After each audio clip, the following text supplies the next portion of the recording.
Bagaikan bejana di tanah penjuna, demikianlah hidupku di tangan-Mu Tuhan.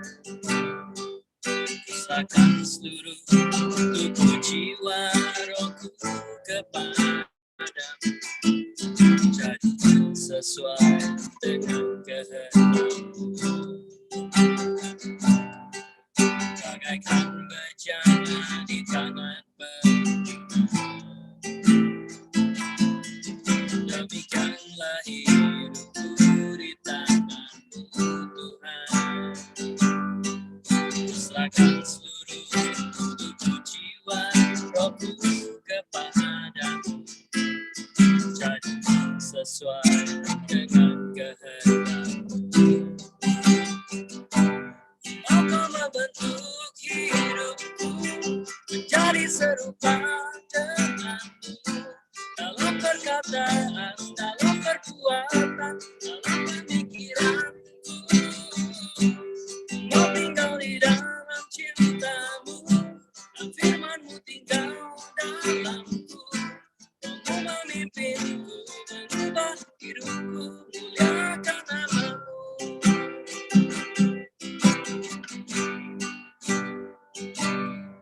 Kau membentuk hidupku menjadi serupa denganmu, dalam perkataan, dalam perbuatan, dalam pemikiranku.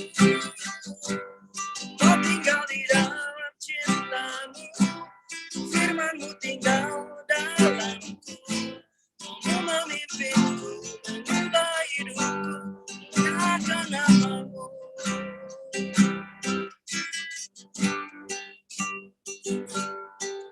Bagaikan bejana di tanah penjuna,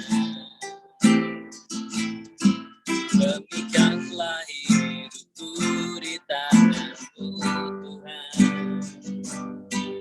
Serahkan seluruh tubuh jiwa rohku kepadamu, jadi sesuai dengan kehendak-Mu. Kau membentuk hidupku menjadi serupa denganmu, dalam perkataan, dalam perbuatan, dalam pemikiranku. Kau tinggal di dalam cinta-Mu, dan firman-Mu tinggal dalamku. Kau memimpinku, mengubah hidupku, muliakan nama-Mu.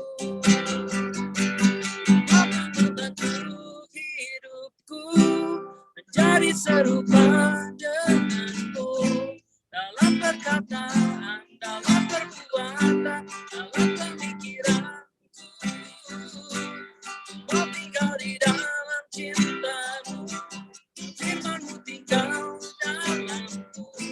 Kau memimpinku, mengubah hidupku, muliakan nama-Mu. Kau memimpinku, mengubah hidupku, muliakan nama-Mu.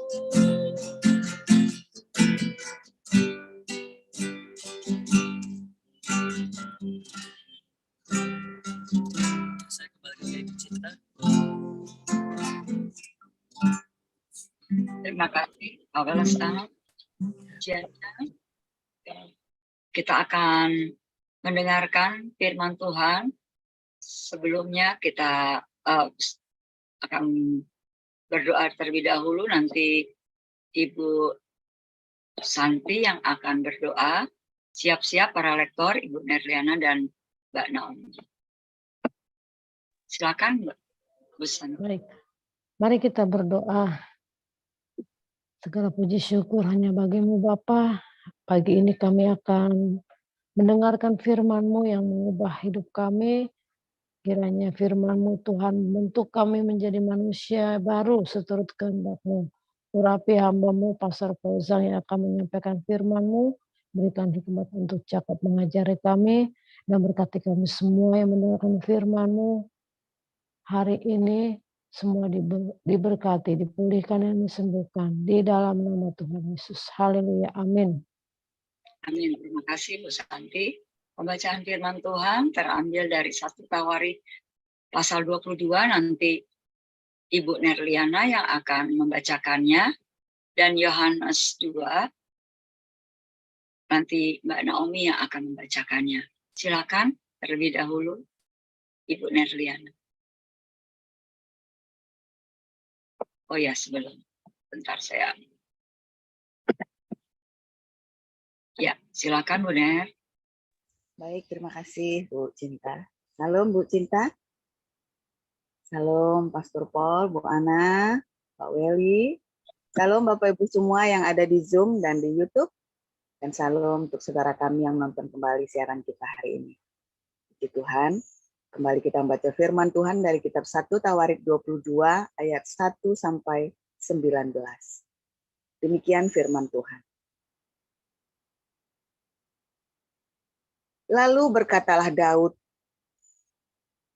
disinilah rumah Tuhan, Allah kita, dan disinilah mezbah untuk korban bakaran orang Israel. Daud menyuruh mengumpulkan orang-orang asing yang ada di negeri orang Israel. Lalu ditempatkannya tukang-tukang untuk memahat batu-batu pahat yang akan dipakai untuk mendirikan rumah Allah.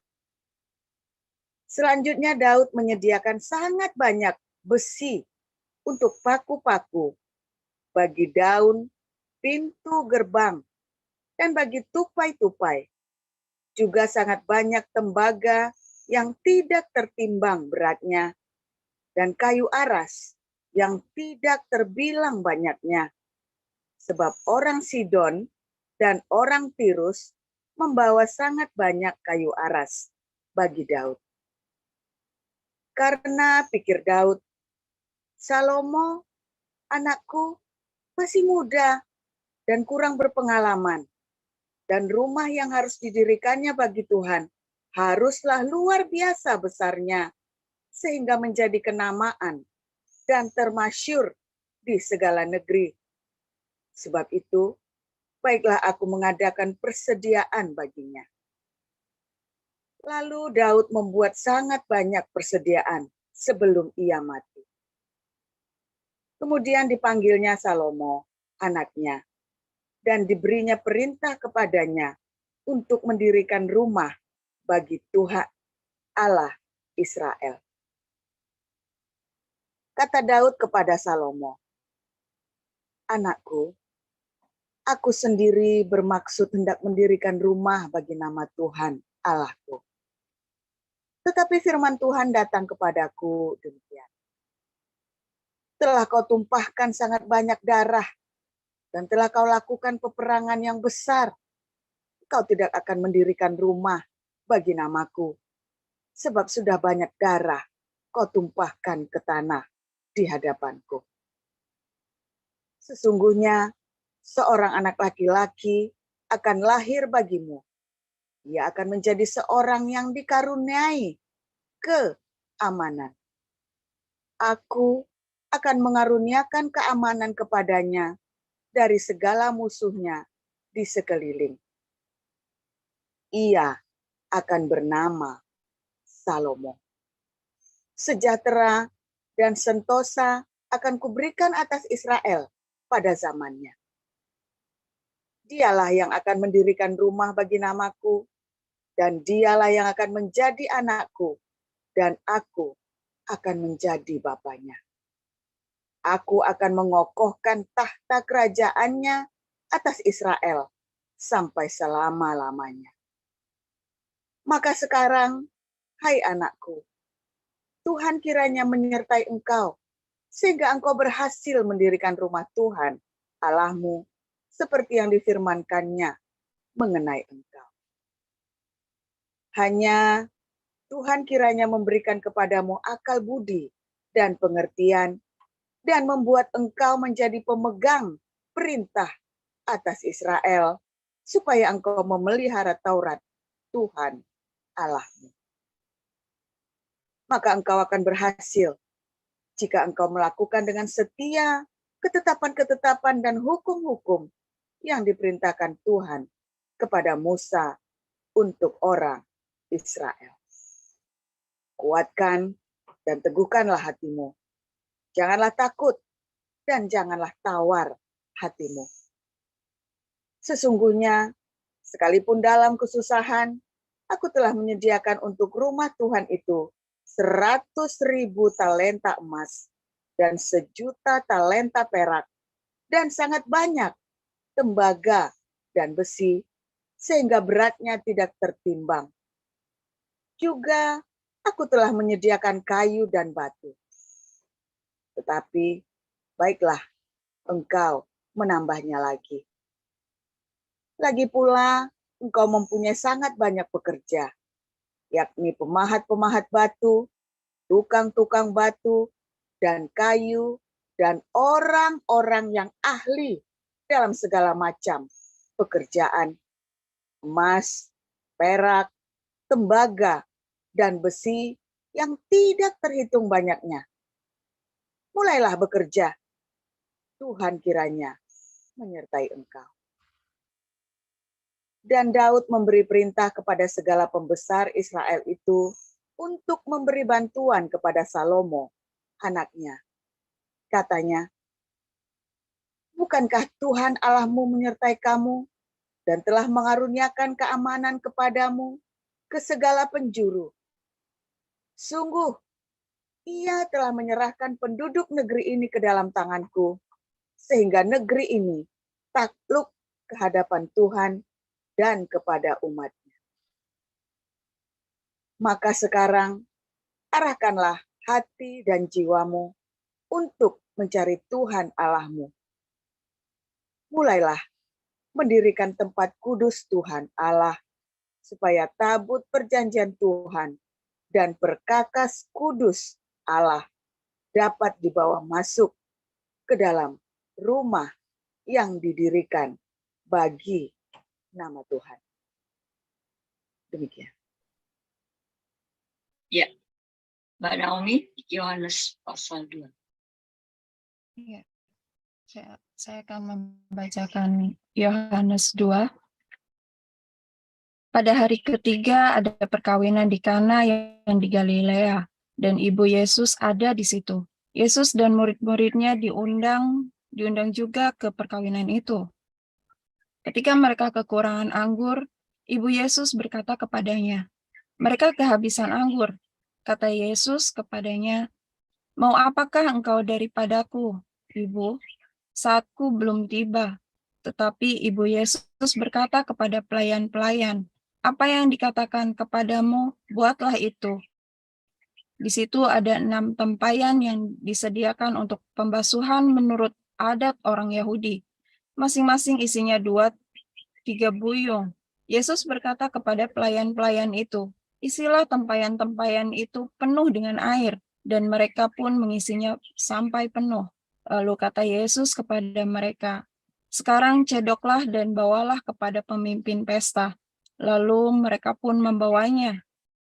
Setelah pemimpin pesta itu mengecap air yang telah menjadi anggur itu, dan ia tidak tahu dari mana datangnya, tetapi pelayan-pelayan yang mencedok air itu mengetahuinya. Ia memanggil mempelai laki-laki dan berkata kepadanya, "Setiap orang menghidangkan anggur yang baik dahulu, dan sesudah orang puas minum, barulah yang kurang baik. Akan tetapi engkau menyimpan anggur yang baik sampai sekarang." Hal itu dibuat Yesus di Kana yang di Galilea sebagai yang pertama dari tanda-tandanya, dan dengan itu ia telah menyatakan kemuliaannya, dan murid-muridnya percaya kepadanya. Sesudah itu Yesus pergi ke Kapernaum bersama-sama dengan ibunya dan saudara-saudaranya dan murid-muridnya, dan mereka tinggal di situ hanya beberapa hari saja. Ketika hari raya Paskah orang Yahudi sudah dekat, Yesus berangkat ke Yerusalem. Dalam bait suci didapatinya pedagang-pedagang lembu, kambing domba, dan merpati, dan penukar-penukar uang duduk di situ. Ia membuat cambuk dari tali, lalu mengusir mereka semua dari bait suci dengan semua kambing domba dan lembu mereka. Uang penukar-penukar dihamburkannya ke tanah, dan meja-meja mereka dibalikannya. Kepada pedagang-pedagang merpati, ia berkata, "Ambil semua ini dari sini. Jangan kamu membuat rumah Bapakku menjadi tempat berjualan." Maka teringatlah murid-muridnya bahwa ada tertulis, "Cinta untuk rumahmu menghanguskan aku." Orang-orang Yahudi menantang Yesus, katanya, "Tanda apakah dapat engkau tunjukkan kepada kami bahwa engkau berhak bertindak demikian?" Jawab Yesus kepada mereka, "Rombak bait Allah ini, dan dalam 3 hari aku akan mendirikannya kembali." Lalu kata orang Yahudi kepadanya, 46 tahun orang mendirikan bait Allah ini, dan engkau dapat membangunnya dalam 3 hari? Tetapi yang dimaksudkannya dengan bait Allah ialah tubuhnya sendiri. Kemudian, sesudah ia bangkit dari antara orang mati, barulah teringat oleh murid-muridnya bahwa hal itu telah dikatakannya, dan mereka pun percayalah akan kitab suci dan akan perkataan yang telah diucapkan Yesus.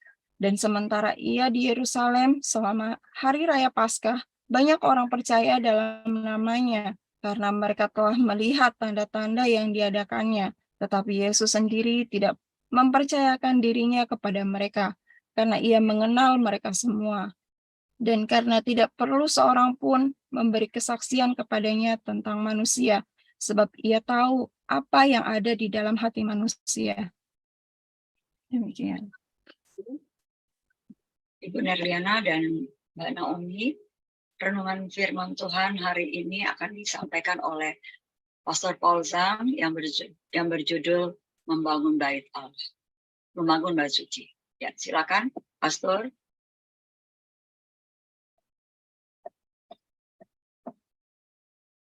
Oke, haleluya, luar biasa. Tuhan Yesus sangat baik buat kita semua. Suara saya nggak menggema ya, bagus ya. Sebentar, saya lupa tutup jendela.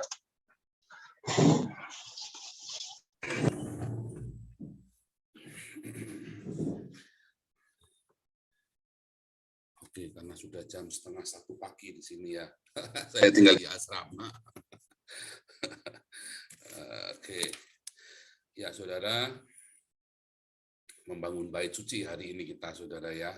Bagaimana Tuhan Yesus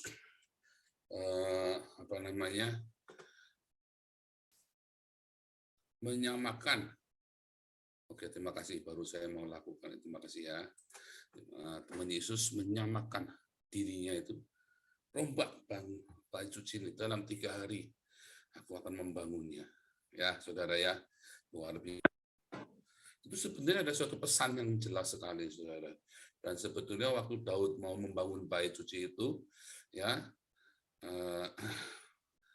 Nabi Tuhan sudah berkata, ya, langit adalah mataku, bumi tumpuan kakiku. Ya, rumah mana yang kamu mau bangun buat aku?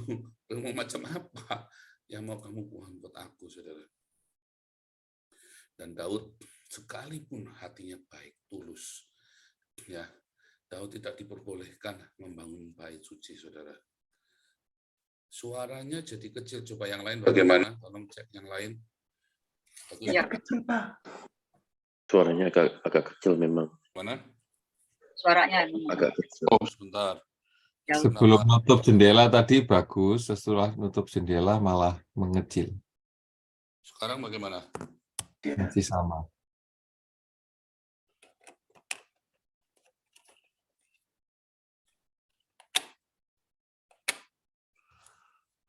Sebentar.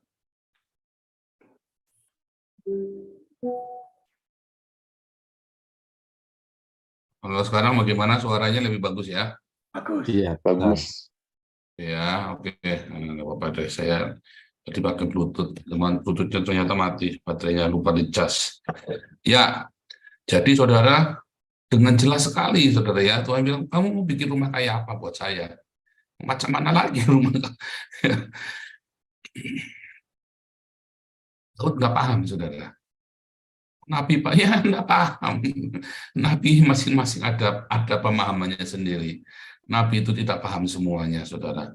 Setiap nabi itu punya tema dalam hidupnya, saudara ya, dengan suara kenabian yang diberikan. Ya, setiap nabi itu punya tema, ya, saudara ya. Daud adalah sebuah tema bagaimana memuji Tuhan di dalam kebebasan, saudara.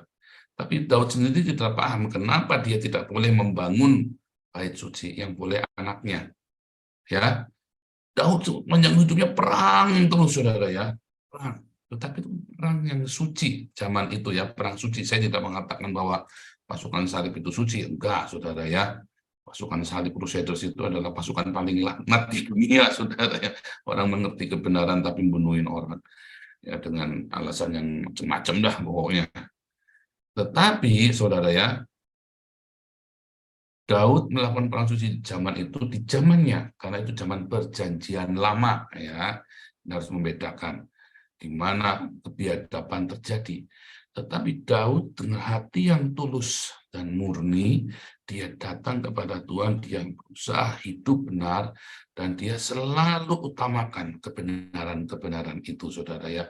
Bagaimana hidup di dalam kebenaran, ya. Tentu di zaman itu, ya, di zaman itu, saudara. Nah, di dalam semua ketulusan hatinya, bahkan Daud disebut sahabatku, biji mataku, katanya, saudara ya. Tetapi Daud tidak dibolehkan.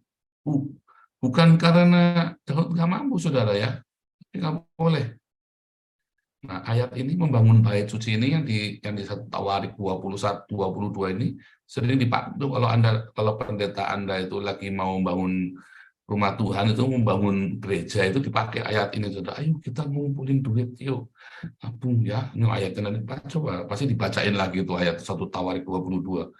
Padahal ya, saudara, waktu pendeta ini baca 1 Tawarik 22, dia lupa membacakan Anda Yohanes 2 tadi. Rombak bait suci ini dalam 3 hari aku membangunnya. Pendeta-pendeta itu marah sama saya. Karena saya ceritanya khotbahnya beginian sih, maksudnya 1 Tawarik 22 itu dipakai buat pendeta-pendeta buat nipu Anda, buat membangun gereja yang megah, ya, supaya dia dapat nama, saudara. Ya kan? Sampai Anda tuh dibela-belain, ya, aduh, uang sekolah lagi mepet-mepet, lagi apa, aduh, belain gak jajan, pokoknya buat bangun gereja yang megah, saudara. Setelah bangun gereja yang megah, wah, Anda kepahitan, Anda pindah gereja. Padahal Anda sudah nyumbang 100 juta. Ya, kan kali sebelum nyumbang buat bangun gereja, Anda baca dulu Yohanes 2. Rombak bait suci ini. Ya, 46 tahun kalau nenek moyang kami membangun bait suci ini. Gerejamu dibangun berapa tahun, saudara? 1 tahun, Pak. Waduh, bahaya. Gerejamu dibangun 1 tahun. Dulu tempat kami dulu dibangun berapa puluh tahun nggak jadi karena duitnya kurang, saudara. Waktu saya di Tegal itu ya. Waduh, apa yang terjadi, saudara? Bangun capek-capek, duit yang ngumpul-ngumpul disuruh dirobohkan bait suci ini dalam 3 hari aku membangunnya. Mau sebagus apapun bait suci itu, mau dengan ketulusan apapun bangunan gereja itu dibangun, saudara. Itu bukan gereja, itu bukan rumah Tuhan.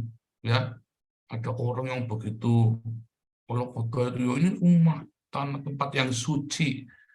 Ya, isinya orang berantem, tempat yang suci, isinya orang saling fitnah, saling gosip, saling intrik satu sama lain.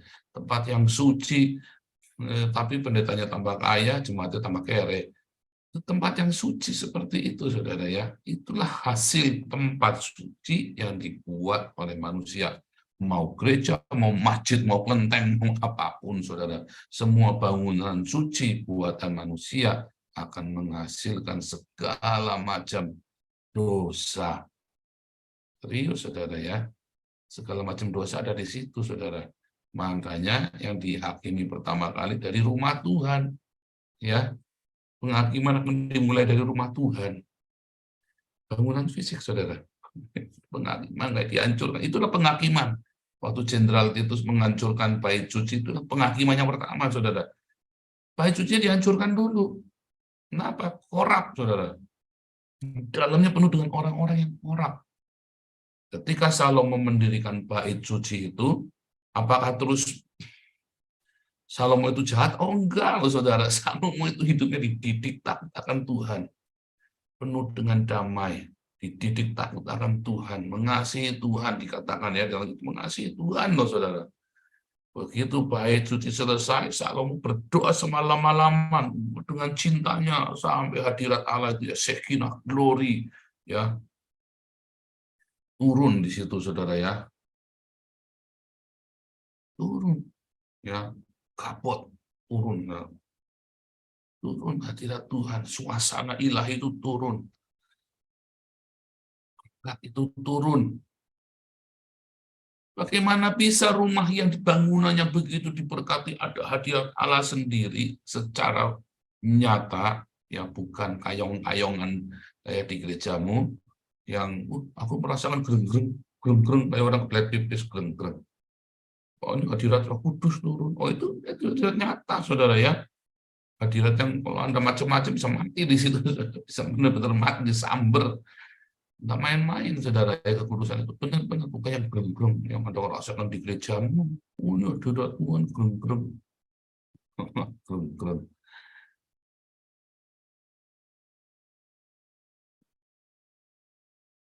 Hadirat Tuhan yang nyata saudara.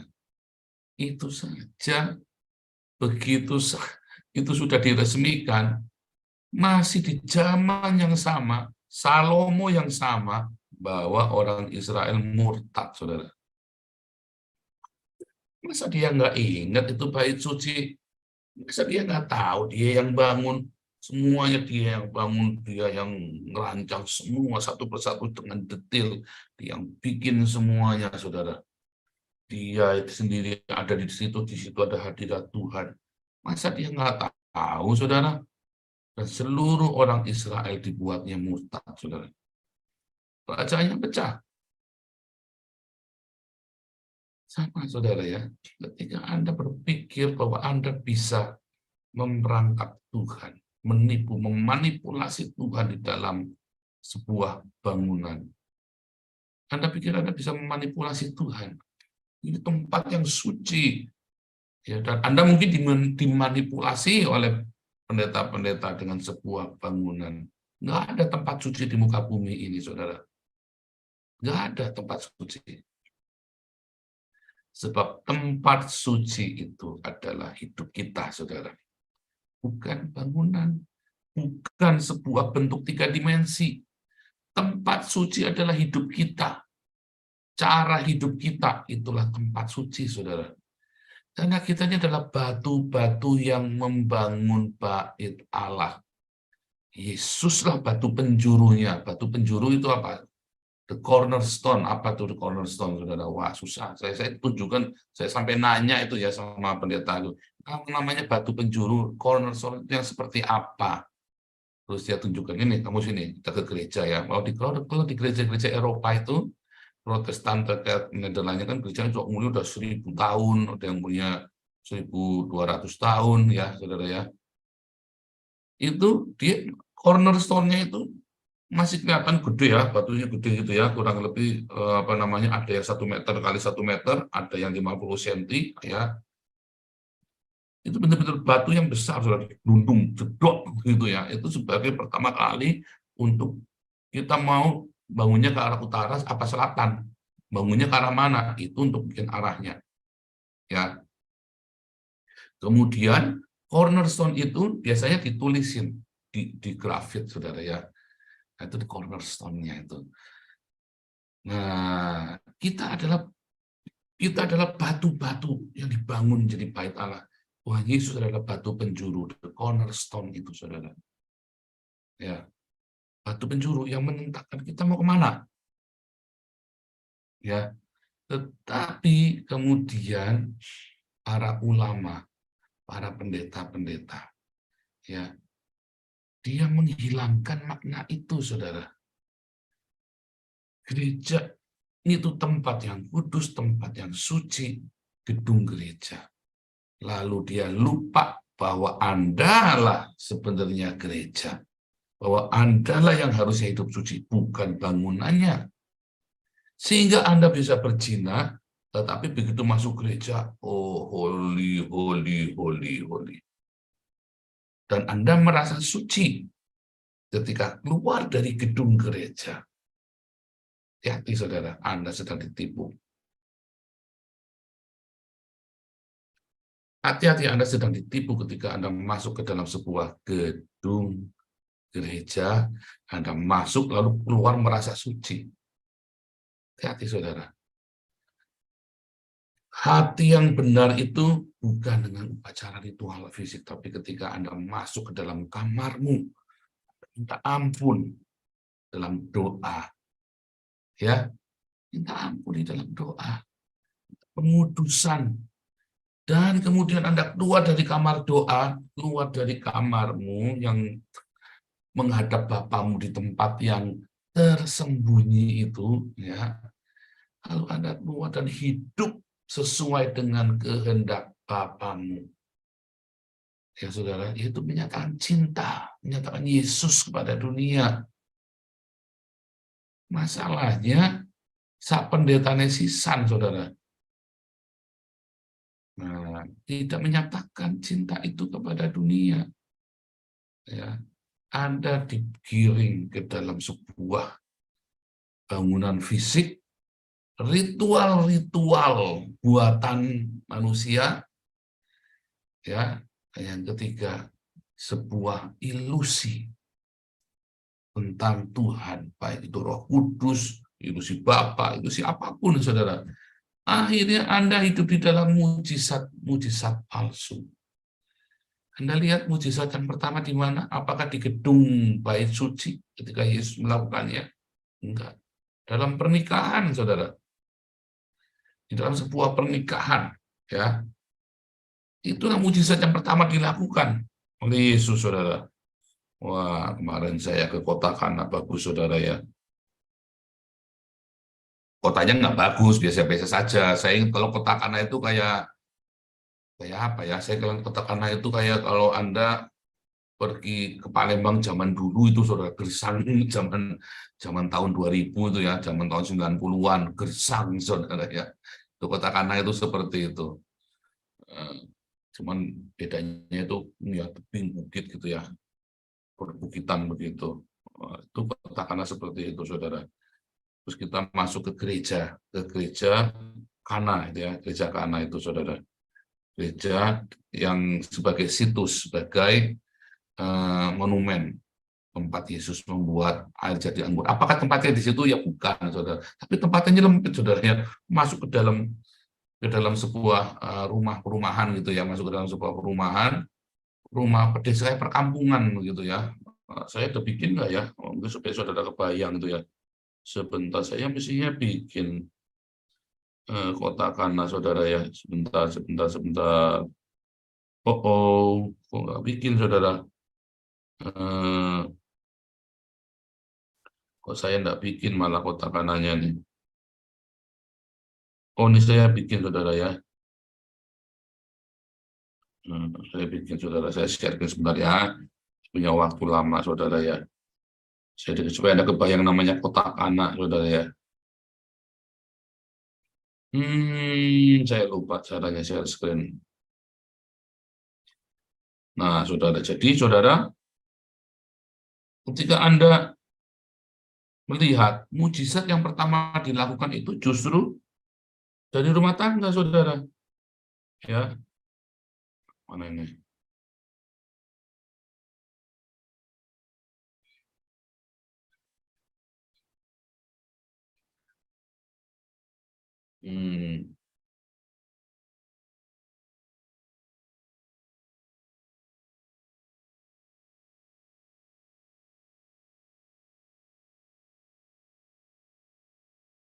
Nggak usah kata suaranya ya, tapi ini adalah kota Kana, saudara. Ini adalah gereja Kana, saudara, ya. Gerejanya begitu doang, saudara, ya. Itu lagi ramai, lagi ada banyak tamu dari Korea, dari Cina, sama dari Spanyol, ya. Kita terusin aja kelamaan ya, saudara, ya. Ini di dalamnya, saudara, ya, di dalamnya gereja Kana itu, ya. di dalamnya gereja Kana. Nanti kita ada pemberkatan nikah di sana. Kalau saudara berangkat ya, saudara, kita akan pemberkatan nikah di sana.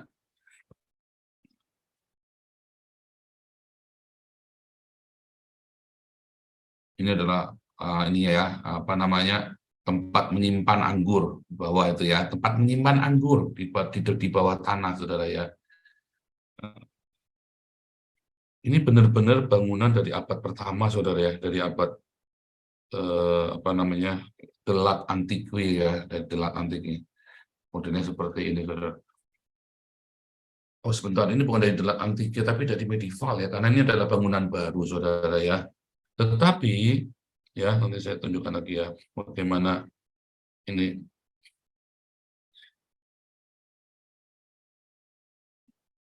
Nah, saya mau tunjukkan ini. Nah, ini saudara ya, anggur-anggurnya nih. Mana nih? Oh, cepetan.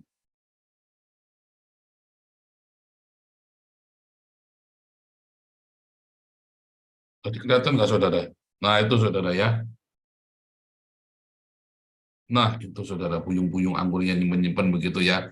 Disimpan itu ya. Ceritanya dari abad pertengahan, dari abad Delat Antiqui sampai abad ke medieval, saudara ya. Puyung-puyung anggur itu disimpan. Puyung itu sebenarnya satu, ada yang puyung anggur, tetapi ada sebenarnya ditunjukkan di situ tempat cuci kaki, saudara ya. Bentar ya, saya tidak ketemu tadi gambarnya. Nah, ini saudara ya. Ada puyung anggur, ada tempat yang buat cuci kaki. Dibedain, saudara ya. Nah, ini tempat penghilangan anggurnya. Ada tempat yang buat cuci kaki, saudara. Bentar ya, yang buat cuci kaki itu.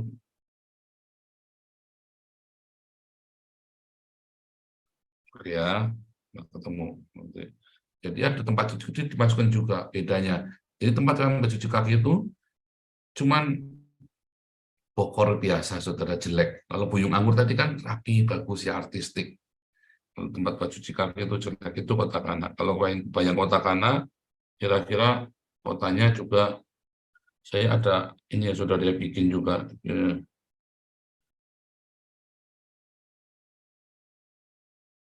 Ini saudara, ini adalah kota Nazaret, saudara ya. Nazaret itu, Yesus kan lahir tinggal di Nazaret. Nah, Nazaret itu kira-kira kalau naik mobil itu 10 menit dari Kana, saudara ya, kalau naik mobil. Tapi jaraknya kira-kira 10 km ya dari kota Kana. Nah, itu situ ada lembah di situ, yang kalau ngomong itu gemak, saudara ya. Jadi Anda ngomong aja begini biasa, seperti kita ngomong-ngomong, ini lembahnya di bawahnya itu pasif lagi main saksofon, dia tiup gitu ya, itu gemanya kemana-mana, saudara ya, di lembah itu. Jadi kayak suaranya itu bulat gitu ya, bukannya au kayak begitu ya, bersaut-sautan, tapi dari teriak gitu suaranya sampai ini jauh sekali, saudara ya, padat suaranya, bulat. Jadi bukan yang terus mantul-mantul dinding-dinding itu kayak ini ya, kayak ada echo-nya, bukan, tetapi itu gemanya itu bulat, saudara ya, bagus.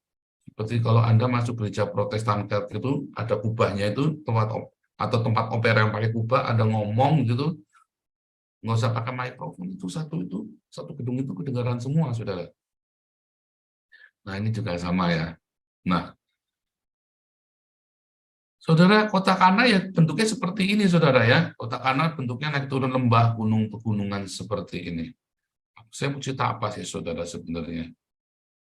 Saudara, ketika kita lihat ya, Yesus berjalan dari satu tempat, ya, semua itu adalah namanya satu wilayah namanya Galilea, ya. Kota Nazaret, Kota Kana, Migdal, ya, Maria Magdalena itu juga itu sebuah area namanya Galilea. Petrus, Simon berasal dari Galilea, saudara. Mereka semua berasal dari Galilea, dari Genesaret, ya. Lalu mereka pergi ke Kapernaum, tadi kan. Kapernaum juga di Galilea, Kana juga di Galilea. Semua itu senternya adalah Danau Galilea, saudara. Kalau Anda lihat nanti mereka pergi ke Danau Gadara, ya kan? Itu Danau Galilea, tapi desanya namanya Gadara. Ada lagi Tiberias, itu desanya namanya Tiberias, danaunya namanya, kotanya namanya Tiberias, danaunya tetap Galilea yang sama, saudara. Jadi Galilea itu lebih besar, danau Galilea itu sebenarnya untuk kota-kota itu, saudara ya. Kapernaum, Genesaret, ya, terus ada Migdal, Tiberias, Gadara. Lalu ada kota-kota di sekelilingnya itu, kota Kana dan kota Nazaret itu dekat. Ya, kira-kira 10 km jarak satu sama lain itu 5-10 km, saudara. Jadi itu berdekatan, itulah pusat kehidupan di Danau Galilea. Dan kenapa bukan di Yerusalem? Kalau tadi Anda lihat, Yerusalemnya terakhir. Saudara, saya ada yang lupa. Yohanes tidak menuliskan secara kronologis, ya. Yohanes itu tidak menuliskan kronologis, tapi dia mengumpulkan sebuah cerita berdasarkan tema. Penulisan surat Yohanes itu tidak kronologis seperti Matius, Markus, Lukas. Tetapi Yohanes itu mengumpulkan sebuah cerita dalam sebuah tema. Dan mengapa tema yang dikelompokkan adalah perkawinan di Kana, ya. Kemudian cerita tentang mereka pergi ke Kapernaum, ujung-ujung mereka di Yerusalem, saudara. Itu cerita dari Galilea dibawa ke. Mengapa Yesus ceritanya ada di Kana? Mengapa mujizat yang pertama dituliskan dengan jelas ada di Kana, lalu pergi ke Kapernaum, dan di Kapernaum itu justru itu dilakukan banyak sekali mujizat, tapi Yesus juga mau dibunuh di Kapernaum, saudara ya. Di Nazaret juga sama ya, saudara ya. Di Nazaret juga Yesus mau dilemparkan dari tebing gitu ya, gara-gara dia buka Lukas 4 ayat 18 itu ya. Dia baca gulungan kitab Yesaya 61 ayat 1. Roh Tuhan Allah ada padaku, ya. Yesus diusir dari Nazaret gara-gara hari ini genaplah nats ini. Dia berkata dia anak Allah Mesias segala macam. Dia mau dibunuh dari Nazaret tadi, tebing tadi mau didorong, saudara ya. Dari tebing itu mau didorong di Nazaret. Kemudian, saudara, dia masuk kedua ke Kapernaum. Di Kapernaum banyak sekali mujizat dilakukan oleh Yesus, saudara. Ya, di Kapernaum itu. Tetapi mereka tidak percaya, saudara. Ya. Sekalipun di Kapernaum dan di Nazaret dilakukan banyak sekali mujizat, orang-orang nggak percaya. Karena dia berpikir sentralnya, tempatnya, fokusnya adalah bait suci. Yesus pergi ke Yerusalem, saudara. Dia mengajar di bait suci. Ya, Yesus kan mengajar di bait suci di Yerusalem. Yesus mengajar di bait suci di Yerusalem, saudara. Kenapa? Dia seorang rabi yang terkenal. Dia seorang rabi yang diakui, saudara, ya, dari Beth of Shammai. Kalau Paulus dari Beth of Hillel itu mereka saingan berdua, makanya pengajaran Yesus dengan pengajaran Paulus, ya kalau Anda lihat, kok beda? Enggak beda, saudara. Paulus seringkali kelihatannya berbeda, tetapi Paulus bilang, oh enggak, ini katanya Tuhan dan kata saya, gitu ya. Jadi dia menaklukkan dirinya. Yang benar adalah Tuhan, bukan saya. Maksudnya Tuhan itu maksudnya Tuhan Yesus ya, maksudnya Paulus itu. Nah, saudara, kenapa Yesus bisa mecutin itu? Karena Yesus adalah seorang yang terkemuka. Makanya Yesus bisa ngusir-ngusirin orang-orang itu, saudara, dari bait suci. Orang yang sampai ngamuk-ngamuk ya diusir segala macam. Yesus melakukan pembersihan. Tetapi endingnya Yesus bilang apa? Ini biang kerok nih. Yerusalem ini biang kerok bait suci ini. Bahasanya kan sebetulnya begitu, saudara. Rumahku akan disebut rumah doa. Tapi dari zamannya Salomo sampai dengan zaman itu, saudara, jadi sarang penyamun. Makanya penghakiman dimulai dari rumah Tuhan. Dari bait suci, saudara, dihancurkan. Oh, hati-hati, saudara-saudara yang masih suka dengan ritual simbol-simbol. Dan Anda merasa, kalau belum ke gereja, Anda merasa berdosa. Begitu mau ada di gereja, wah, dosanya sudah selesai, saudara. Hati-hati, saudara. Banyak orang sudah merasa suci ketika keluar dari gedung gereja. Anda lihat, mujizat dilakukan bukan di dalam gedung, tapi mujizat dilakukan di rumah tangga, saudara. Dan Yesus, ya, ketika mengajar memanggil murid-murid yang pertama, dia sembuhkan itu murid dari rumah ke rumah. Ibu mertuanya Petrus disembuhkan. Ya, saudara ya. Karena mujizat itu ada di rumah tanggamu, saudara. Ketika kamu menjadi bait suci, ketika kita menjadi bait suci, maka ada mujizat di sana. Lalu kamu saja tidak mensucikan dirimu. Bagaimana mau ada mujizat? Bagaimana bisa ada terjadi mujizat Lihat tadi saudara, kota Kana yang sekarang yang seperti itu ya, itu kota sederhana saudara ya. Anda kalau masuk tadi itu ada lorong saudara, itu ada lorong. Itu sebuah lorong masuk, kayak masuk ke, saya bayangin tuh kalau di Pecenongan itu masuk ke gangnya Taman Sari itu loh saudara.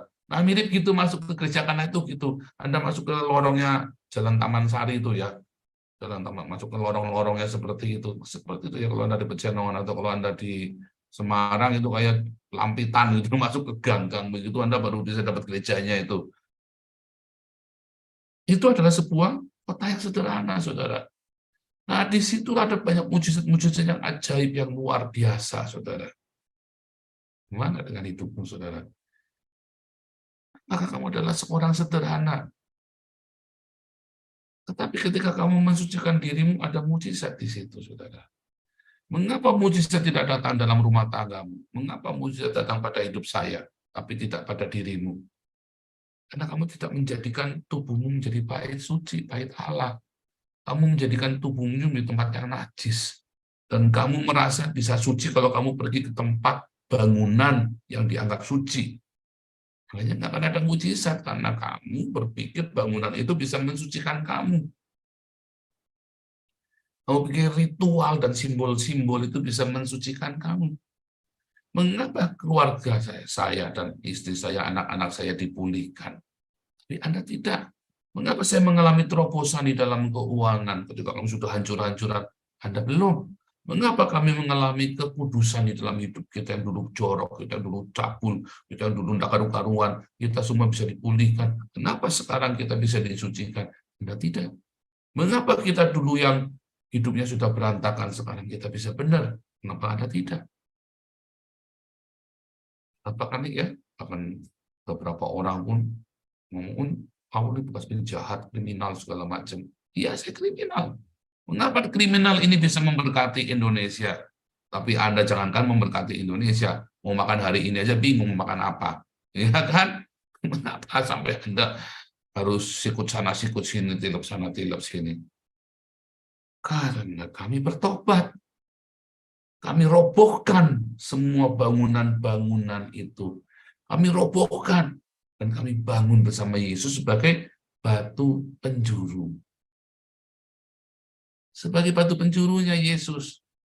Itu yang terjadi dalam hidup kami. Kami robohkan konstruksinya. Robohkan semuanya.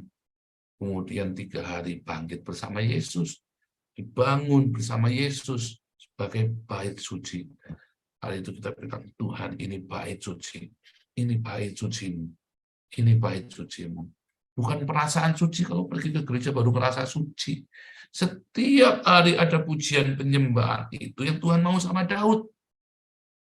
Ya, itu yang Tuhan mau sama Daud. Setiap hari memuji Tuhan dengan bebas, tanpa dikekang oleh aturan, ya kan? Oleh aturan-aturan manusia. Ibadah yang bukan ritual manusia, tetapi ibadah yang tadi Tatiana yang ekspresif, yang kepada Tuhan. Itu yang Tuhan mau. Makanya Tuhan nggak boleh Daud bikin bait suci. Lalu kenapa Salomo dibolehkan? Ya, Salomo dibolehkan membangun bait suci dengan hikmatnya dibikin di sebuah bait suci. Karena bait suci itu sebagai tempat berkumpul di masa-masa orang Israel sudah mengalami kedamaian shalom. Ya, Salomo kan shalom. Maka orang Israel berkumpul di rumah Tuhan. Membuat sebuah perkumpulan, mereka berkumpul bersama.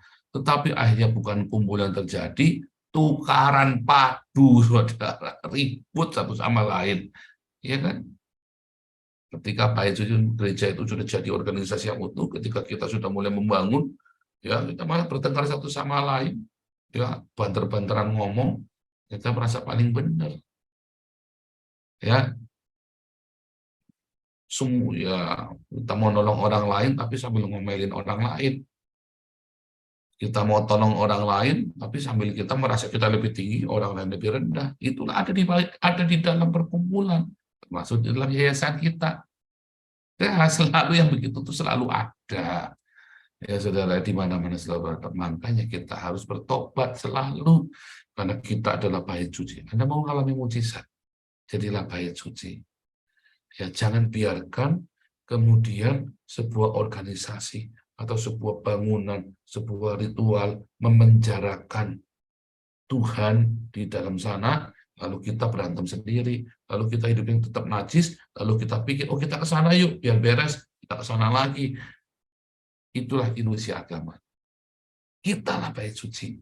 Mujizat terjadi di dalam rumah tangga kita. Yang sakit, yang mengalami kehancuran rumah tangga, kehancuran ekonomi, sakit, penyakit, sudah sebutkan tadi. Apapun masalah yang depresif, yang ada di situ, karena kita bait suci. Sekalipun Anda saat ini depresif, sekalipun Anda saat ini mengalami sakit yang begitu berat, dokter bilang mati, jadikan hidupmu bait suci, saudara.